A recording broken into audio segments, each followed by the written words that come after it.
Okay, so even after you had told Perry that you were done, and y'all did the Voodoo show, and that was what that was, and then you had a Brazil show, and then I guess at this time you are talking about uh, rescheduling Australia shows, or had you given up on doing those? And how did you commit to the Brazil show?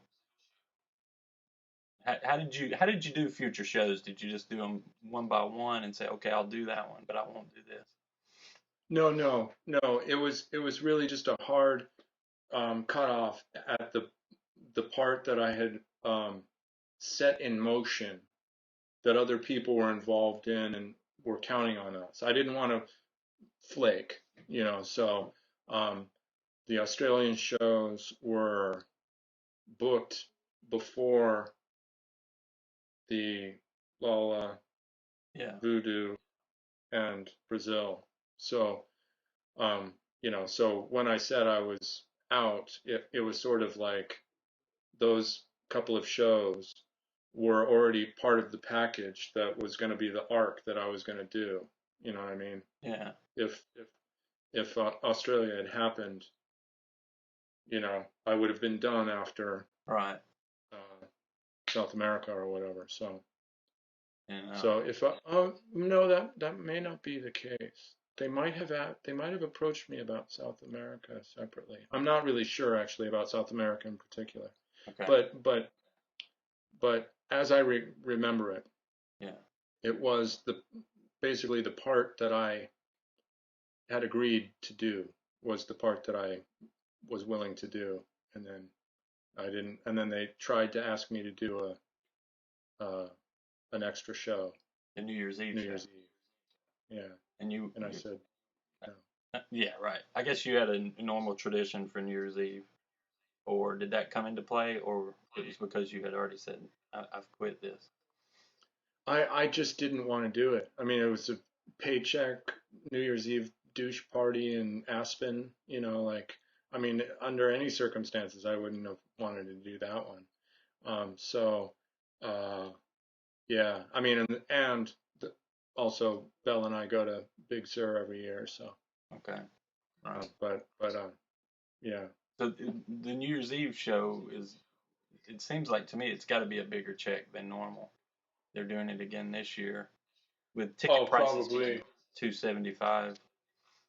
What's that? With ticket prices being $275, it seems like a huge paycheck.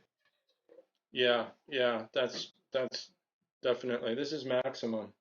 Ah, Say hello to the World Wide Web. Um, but uh, but it was a yeah, I have no idea. I didn't even talk money or anything with them about Aspen, so I just said no. so nobody said anything about you quitting at that point, but when Cheney came along and played the show, then of course the buzz, and I think before that there was kind of a buzz about, oh, this is over with. Um, but you were still committed to the rescheduled Australia shows. Was there kind of an agreement to not talk about it until after that? Yeah, well, I mean, the thinking was that um, I wanted Australia to have the experience that they were supposed to have last year, like just enjoy Jane's Addiction, whatever, and not have it be know that this is the last time we're coming, and and have it wrapped up in all sorts of other stuff. And that was as that was my thinking, and so I mean that was sort of difficult to Yeah. you know keep quiet during that time because I did see that you guys were there was speculation and stuff about different things, and I wanted to be able to say something, but I just didn't. So were the other guys just honoring that, and they weren't going to say anything? Because Perry seemed to say some things on Facebook, and I can't remember specifically about people messing with his money and getting on his nerves. And I think everybody at the time was like, "That's Eric he's talking about." I don't know if you saw those posts or not. I remember somebody making mention of it to me, but I just all that, you know, if he knows exactly where I live, if you'd like to knock on the door and talk to me about anything, I mean, I don't like all the sort of like little attempts at a Facebook slight, or maybe he's talking about, the cryptic, insult to this person or that person. All that stuff is just such, you know, Yeah. I I take it with a grain of salt. So I take it you're not friends on Facebook. No, It actually bums me out that I have allowed myself to be so public on Facebook, because it means that I actually can't help but have other people put stuff on my wall of James, because I Oh would yeah. prefer not to know about what they're getting up to, because they're generally not getting up to stuff that makes me feel proud to be a part of that.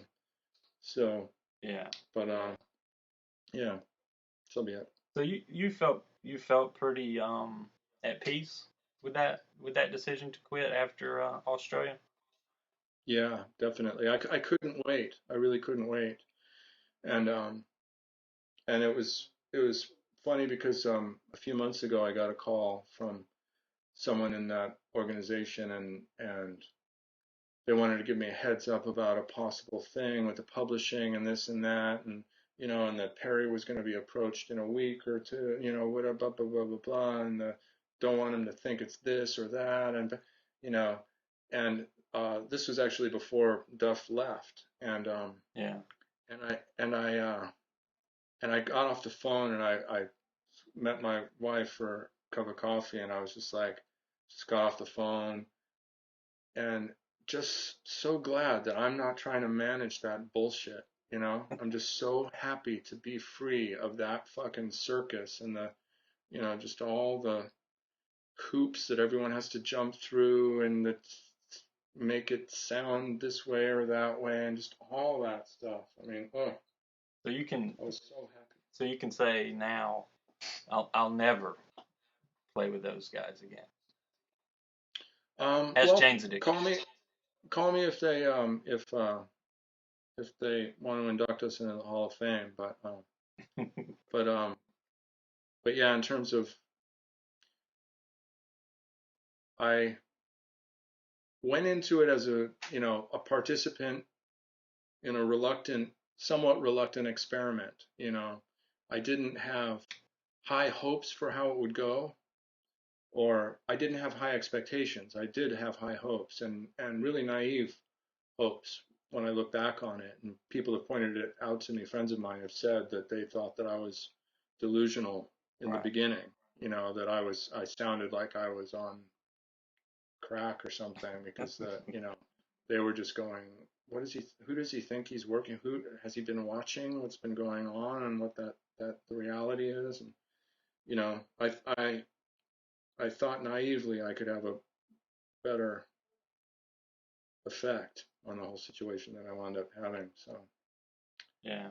but Did was it ever an idea for you to say, look, I'm quitting. You guys should really give it up.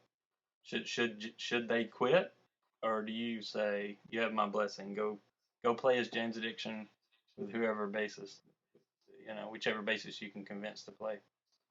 If you had a choice to break the band where they could never use the name again.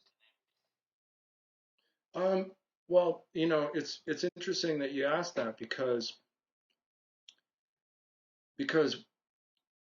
when in the same phone call that I was just referring to, was when I was told that I had the veto power with the publishing stuff that I didn't know Yeah. about before. And then at that point, I then talked with my wife about it, and I said, so is this a fight that would be worth fighting now at this point? Um, get them to stop, whatever, using the publishing in ways that don't sort of respect the brand. Yeah. Um, and I just thought, I think this was a problem that I might have been able to do something about 15 years ago or something. But at this point, it's a ship that has sailed. It's just I I hope, like when I was in Australia, I think that this sort of answers your question. I had a moment where, I'm going down to Australia. It's a given that I'm out after that. And so I had no emotional connection to it. Yeah. I was actually quite free down in Australia in a way that I wasn't during the year because I didn't feel concerned about how to make it better. Um, I knew I was just playing it out. I was just playing my position until the end of the game, and then I was walking. So I was sort of free of all the anxiety and the concerns and everything that I'd been having for the previous year and a half. Really having trouble sleeping and just really being tied up in knots, trying to sort of solve the puzzle.